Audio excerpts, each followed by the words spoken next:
something educational now. Let's go. Here we go. Is fast charging killing the battery? A 2-year test on 40 phones. Here's my opinion. I think personally it does. Every phone that I have had that had the fast charge feature was having a hard time after a certain while charging.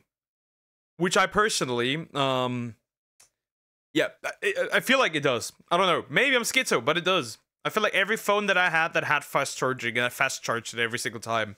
Over time, like the ability to charge got so significantly worse. I don't know. Maybe it's just me. This is by HTX Studio. We'll jump in. Again, just my personal belief. If you bought a phone charger recently, it probably supports fast charging, and you probably still have some slow chargers lying around. I've heard people say that when you charge overnight, you should use the slow charger, because fast charging supposedly hurts the battery more. There's also a saying that keeping your battery between 30 and 80% is the healthiest range. So, does fast charging actually damage your battery? What's really We'll see. We'll see also. I've never heard that being between 30 and 80% is the most healthiest for the battery. Interesting. the best way to charge your phone? Does battery wear make your phone slower? And at what point should you actually consider replacing your battery? Today, let's run an experiment to find out the answers. First, we prepared 6 iPhone 12s and divided them into a fast charge group and a slow charge group. Then, we opened them up and measured the battery capacity of each one and installed our custom software called a discharge loop. Once the app starts, the phone begins running a program to drain its battery. When the battery drops to 5%, the app sends a signal to a relay connected to the charger, telling it. Ooh, I didn't even. There's a specific app they made for this. Interesting. And then the phone sends the signal to this thing, and then it's gonna fast charge. Cool way to test this. Interesting. It looks very self-build. It probably is very much self-build. I can't do that. Crazy skill. To close the circuit and starts charging. Once the phone reaches 100%, the app tells the switch to open again and stop charging, then starts draining the battery again, repeating the cycle endlessly. Since each cycle charges and discharges about 95% of the capacity, we count that as a 0.95 of a full cycle. After 500 cycles, we open the phones again and re-measure their battery capacities. If the fast charge group shows significantly more capacity loss than the slow. Interesting.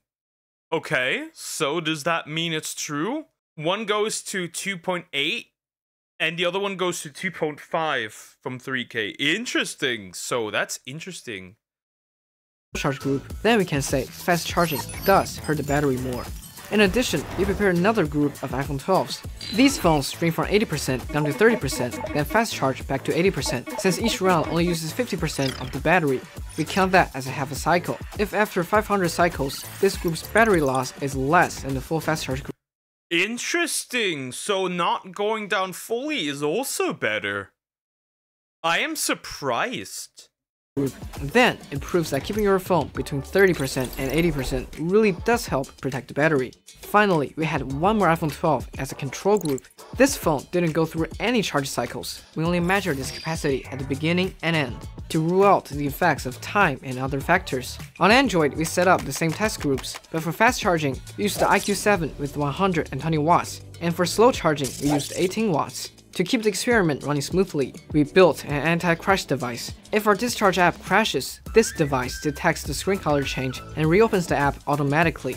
All the phones used in this experiment were purchased through official stores. We didn't communicate with any brands, so the result are. So they were official brands. No talking to the brands, just like straight up random normal regular phones. Okay.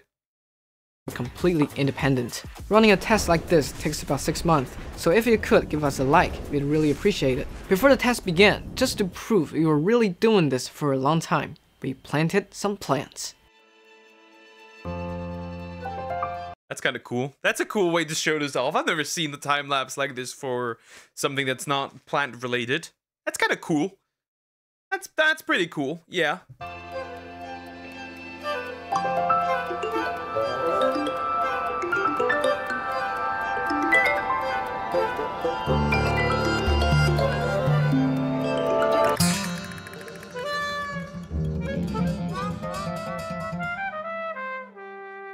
Time flies. The plants didn't survive. but the experiment did. After 167 days, all the phones had completed 500 charge cycles. 500 charge cycles after 167 days. I wonder how much with the average, how many charge cycles a phone goes throughout the year with just regular usage. I wonder. The iPhone slow charge group lost 11.8% of its battery capacity. The fast charge group lost 12.3%, just 0.5% more. On Android, the slow charge group dropped 8.8%, while the fast charge group dropped 8.5%, about 0.3% less. So over 500 cycles, roughly a year and a half of use. That difference is almost unnoticeable. In addition, the iPhone 50% fast charge group lost 4% less capacity than the full fast charge group. The Android 50% fast charge group lost 2.5% less. So keeping your phone's battery between 30 and 80% does help reduce wear, but the improvement is limited. There's also a common belief that leaving your phone plugged at 100% is bad for the battery. That idea actually makes sense. Apple even says, if you store it fully charged for an extended period of time, the battery may lose some capacity. To test this, Okay. That's nothing new. I've heard that before. I've heard that before. That's pretty interesting. Okay, that does mean that if you do have a phone, you should always charge it and keep it in the range to 30 to 80%. Interesting. So never fully charge. I wonder. Interesting. we took 6 iPhone 12s, measured their capacities, and split them into 3 groups. One left at 1%, one at 50%, and one at 100% while plugged in. Then we powered them off and left them for a week. Guess what? Their battery capacities didn't change at all. So battery aging is a long-term process. The best way to charge your phone is simply however you like. Don't overthink it. Okay, so it doesn't matter. Okay, cool, then it doesn't matter. Well, that solves the problem as well. Cool. Don't trade mental energy for a tiny bit of battery life.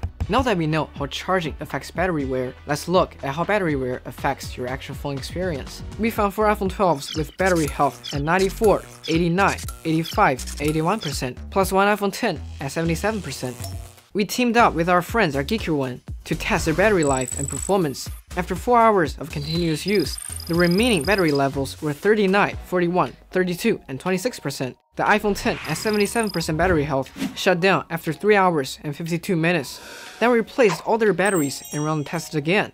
This time, the remaining power increased by 6, 5, 12, and 16%, and 24%. So once your battery health drops to around 85%, you'll start noticing shorter battery life. When it falls near 80%, it's time to replace the battery. Android doesn't show official battery health numbers at the time, but we tested 3 Android phones from our experiment. Before the experiment, their remaining power after...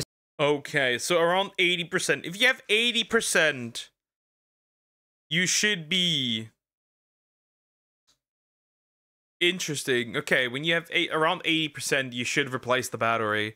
February 2027, you won't be able to buy phones that don't have removable batteries. Only phones with removable batteries. This is a game changer for real. For real.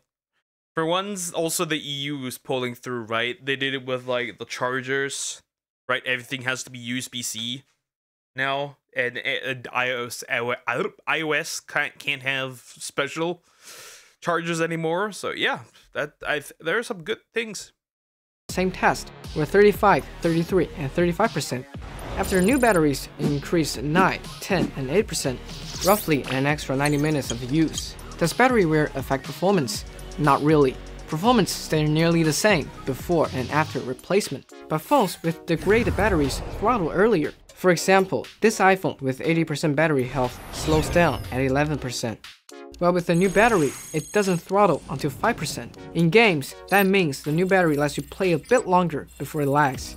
That's the end of our experiment section. Some of you might be wondering... Oh, so it also... Okay, that makes sense that it also influences, what you're gonna get out of this. Huh. Cool. Okay, that's interesting to know. It also affects, how well the phone performs. That doesn't surprise me. Wondering, if you only use 20 phones in 6 months, why does the title say 40 phones, 2 years? That's because we tried this 3 times. The first one was back in October 2020 with just 4 phones. Too fast, too slow. Back then, I didn't know how to automate anything, so I literally drained the batteries by leaving games running, charged them manually, then repeated that for a month. From October 4th to March 3rd, I completed 330 cycles, but one fast charge phone aged a lot. The other didn't at all, no clear results. So I tried again. This time, I bought 4 more phones for each group, added Android, and used a robotic arm and smart plugs to automate the whole process. From May 31st to August 3rd, 2021, I ran over 200 cycles, but 4 phones broke and the software kept crashing. Okay, so this is 3 times. 3 times is kind of interesting.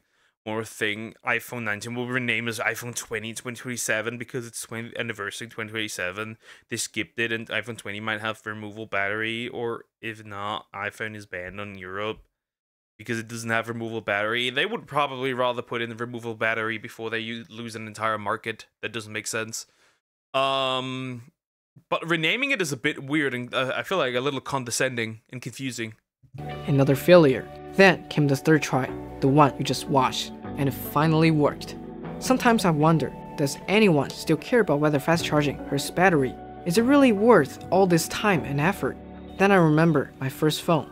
I always waited until it dropped below 20% before charging, and only unplugged at 100% because I thought that was good for the battery.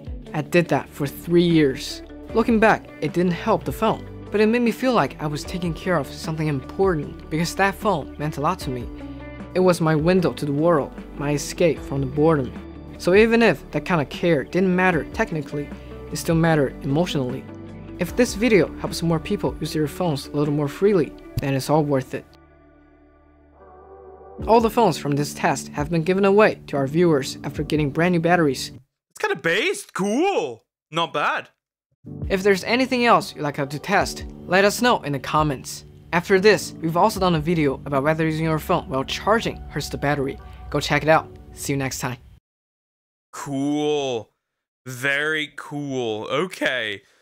Well, in this case, it kind of doesn't matter. Fast charging does harm the battery like a tiny little bit, but overall it doesn't matter that much. And if you wanted to charge it in like the 30 to 80% rate always, and not particularly to 100, but it literally kind of doesn't matter. It kind of doesn't matter, really. It does, but it's like so minuscule that it kind of doesn't matter. Apple makes a lot of money in Europe, so I don't know if many Europeans have iPhones or not. Yes, people have a lot of iPhones. We also have like phone wars here, Samsung versus iPhone. Like we have that here too. Anyways, interesting to see. Very educational. Like, comment, and subscribe.